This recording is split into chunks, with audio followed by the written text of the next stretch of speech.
I'm Brian, also known as Young Lad, and I'm a recent graduate of the F.I.R.S.T school.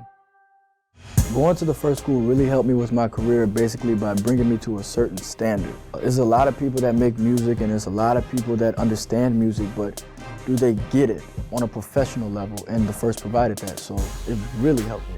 As soon as I graduated from the F.I.R.S.T school, the next day I was in Miami. And I always kept in contact with Cool Dre, and they were like so excited that I was actually in school. They had no idea, so I went down there and we started working and they presented me with a production deal, so it was cool. The very first record I got to work with Cool Dre was It's Good on the Carter 4. It was my first placement. It was everything, you know? Lil Wayne just came back and he had this big buzz going on. You know, the album was so anticipated and I landed it. So it was a huge opportunity. The record that got me noticed as a professional music producer was Fat Joe and Chris Brown's Another Round. It was that one record that every producer needs to get in the office in LA, New York, you know, Chicago, to get in those offices and to be around those professionals. You know, it got me there and it really helped me to a point where, you know, now I can feel confident enough to say, you know, I'm a professional music producer and let's go to the studio, let's work on some music. And people, you know, they respect it. So that was the record that a lot of people, like, they got wind of me and like, oh, okay, he's that guy, you know, so it was really dope. Some big things that you can expect from me is a game featuring Young Jeezy and Future called I Remember.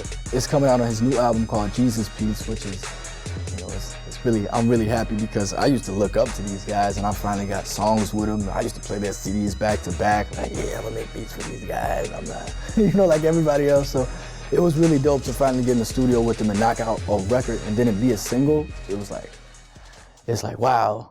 A typical week for me is 90% studio, 10% thinking. It's mainly in the studio trying to get as many ideas out as I possibly can, or writing a hook, or trying to make a new loop, or anything to trigger my creativity. So even if I'm at the mall and I hear a water fountain and I hear like somebody drop a coin and I'm like, oh, what if the coin kept dropping?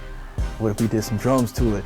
What if we, you know, it's always music with me. It's always something up and going. So a typical week for me is music.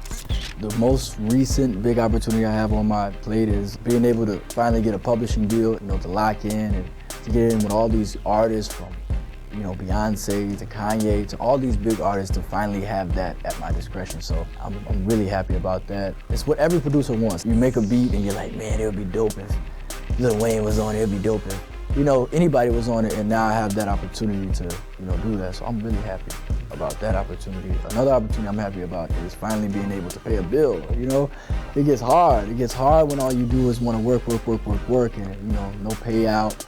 But it's kind of nice to finally be able to, like, keep the lights on, you know, go to the mall, get a nice, you know, shirt or something, and enjoy life, you know, and focus on my creativity and not really on the things that you basically need.